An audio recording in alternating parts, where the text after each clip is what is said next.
अस्सलामुअलैकुम दोस्तों, मैं हूं असलम आलम और आप देख रहे हैं गल्फ एक्सपर्ट।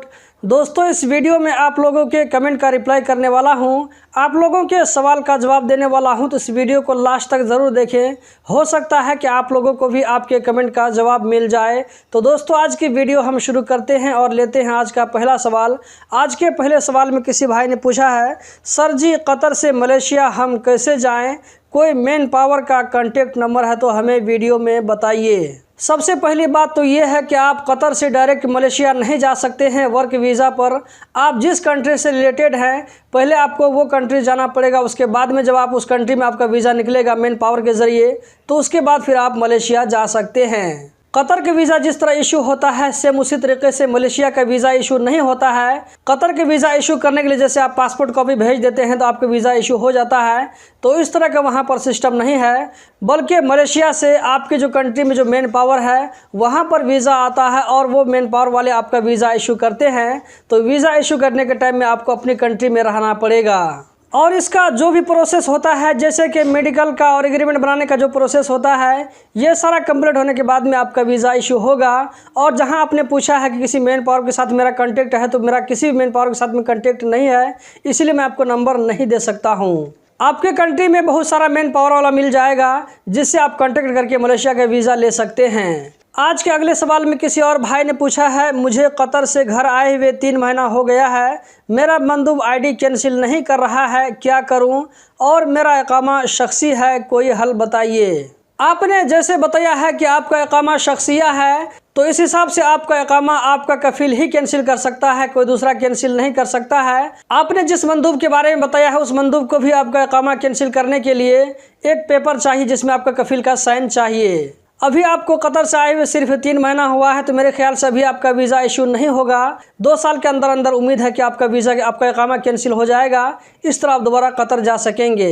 ये जो मैं 2 साल वाली बात बता रहा हूँ कि आपका वीज़ा 2 साल के बाद निकलेगा, तो ये आप ही लोगों की तरफ से बहुत सारे लोग बताते हैं कि शख्सिया लोगों का वीज़ा 2 साल के बाद निकलता है कैंसिल में जाने के बाद। क्योंकि मैं जो वीडियो बनाता हूँ रोज़ाना, तो आप लोगों की तरफ से बहुत सारे फीडबैक मिलते हैं, तो उसी के बेस पर मैं ये बात कह रहा हूँ। अगले सवाल में एक और भाई ने पूछा है, सर मैंने 21 जुलाई को अपना ड्राइविंग लाइसेंस लिया है, मगर मेरी कंपनी मुझसे हेल्पर का काम ले रही है, टाइम पर सैलरी भी नहीं देती है, क्या मुझे लेबर कोर्ट में इंसाफ मिलेगा? इस सूरत में आप लेबर कोर्ट जा सकते हैं, लेकिन लेबर कोर्ट में जाने के बाद में जो वहाँ पर देखा जाएगा वो ये कि आपके एग्रीमेंट में कौन सा काम लिखा हुआ है। अगर आपकी एग्रीमेंट में ड्राइवर काम लिखा हुआ है और आपको कंपनी ड्राइवर के लिए ही बुलाया था, लेकिन ड्राइविंग लाइसेंस लेने के बावजूद वो आपको हेल्पर का काम ले रही है कंपनी, तो इस सूरत में आपका केस मजबूत होगा। और इसी तरह आपने जिससे बताया कि टाइम पर सैलरी भी नहीं मिल रही है, तो ये 2 पॉइंट लेकर के आप लेबर कोर्ट जा सकते हैं। उम्मीद है कि आपके साथ में इंसाफ ज़रूर मिलेगा। यहाँ पर मैं अपनी तरफ से कुछ कहना चाहूँगा, वो ये कि लेबर कोर्ट का रास्ता आखिरी रास्ता होता है।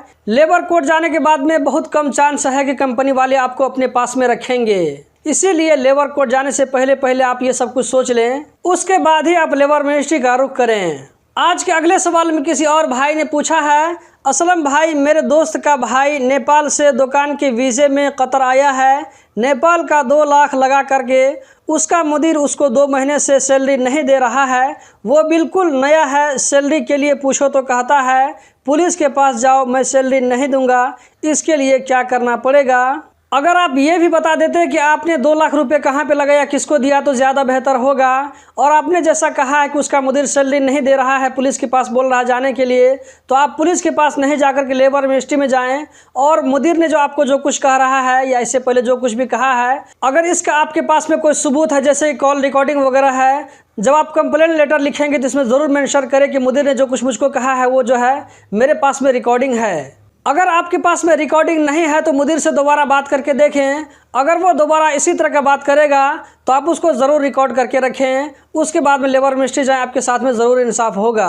आप लोगों को याद रहना चाहिए कि अगर आपकी कंपनी में सैलरी नहीं देती है या टाल मटोल करती है, तो आप लेबर मिनिस्ट्री जाकर के अपना कंप्लेन दर्ज करवा सकते हैं। आज के आखिरी सवाल में किसी और भाई ने पूछा है, भाई वर्ल्ड कप के टाइम में ड्यूटी चालू होगी या बंद?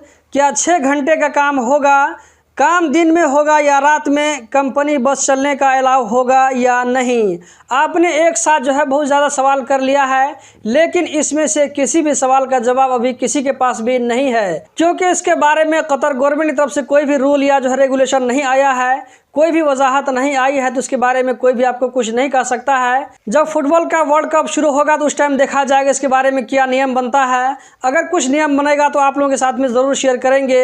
अगर नियम कुछ नहीं बनेगा, कुछ नया रूल नहीं बनेगा, तो इसका मतलब यही होगा कि आपने जो है जिस तरह पहले से ड्यूटी कर रहे थे उसी तरह आप नॉर्मल ड्यूटी करते रहें।